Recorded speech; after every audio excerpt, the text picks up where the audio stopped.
বাড়িতে চিড়ে আছে তো তাহলেই হবে ব্রেকফাস্ট লাঞ্চ ডিনার যে কোনো সময় বাড়ির সবার জন্য ঝটপট বানিয়ে নিতে পারবে। আর বিশ্বাস করবে না, এই চিড়াগুলো যেমন দেখতে লোভনীয় খেতেও সেরকম দারুণ সুস্বাদু, একদম তুলোর মতো তুলতুলে হয়।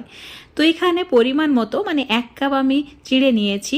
তোমরা চাইলে বেশি বা কমও নিতে পারো। প্রথমে জল দিয়ে ভালোভাবে ধুয়ে জলটাকে ফেলে দিয়েছি। তারপর ওই কাপের মাপ করে 1/2 কাপ মতো সুজি দিয়ে দিচ্ছি।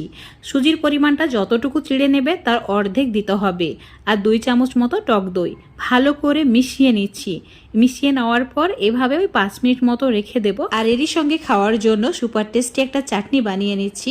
চাটনি বানানোর জন্য অল্প একটু নারকেল নিয়েছি। নারকেলের খোসাটা ভালোভাবে পরিষ্কার করে নেওয়ার পর ছোট ছোট টুকরো করে রেখে দিতে হবে।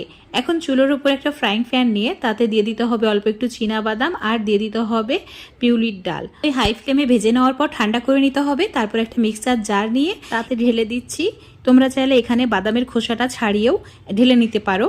তো এখানে কেটে রাখা নারকেল আর তার সঙ্গে একটা কাঁচা লঙ্কা অল্প একটু জল দিয়ে মিহি করে পেস্ট করে নিয়েছি। আর স্বাদ মতো নুনটা অ্যাড করে দেওয়ার পর চুলোর ওপর একটা তড়কা প্যানে শুকনো লঙ্কা, অল্প একটু কালো সর্ষে আর সঙ্গে সর্ষের তেল দিয়ে একদম লালচে করে ভেজে নিতে হবে। তারপর এর মধ্যে দিয়ে দিতে হবে কারি পাতা। এবার নারকেল বাদামের চাটনিতে ঢেলে দেওয়ার পর ভালো করে মিশিয়ে নিলেই তৈরি হয়ে যাবে সুপার টেস্টি চাটনি।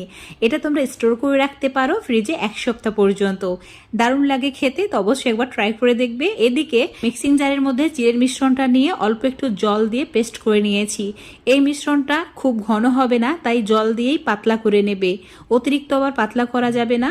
এখানে কাঁচা লঙ্কা, ক্যাপসিকাম, টমেটো আর পেঁয়াজ কুচি অ্যাড করেছি। তোমরা তোমাদের পছন্দ মতো বিভিন্ন ধরনের সবজি অ্যাড করতে পারো, কিন্তু সবজিগুলো একদম ছোট ছোট টুকরো করে কেটে নিতে হবে। তাতে এই চিলাটা তৈরি করার সময়ই সবজিগুলো একদম সুসেদ্ধ হয়ে যাবে। শুধুমাত্র নুন দিয়েই মিশিয়ে নিলেই একদম মিশ্রণটা রেডি হয়ে যাবে, কোনো মশলার প্রয়োজন নেই। তো এখন চুলোর ওপর ফ্রাইং প্যানে সামান্য পরিমাণে তেল দিয়ে ফ্রাইং প্যানটা খুব ভালো করে গরম করে নিতে হবে। চুলোর ফ্লেমটা মিডিয়ামে রেখে পরিমাণ মতো মিশ্রণটা অ্যাড করতে হবে। খুব বেশি মোটা করার প্রয়োজন নেই, ওই 1.5 হাতা মতো অ্যাড করেছি।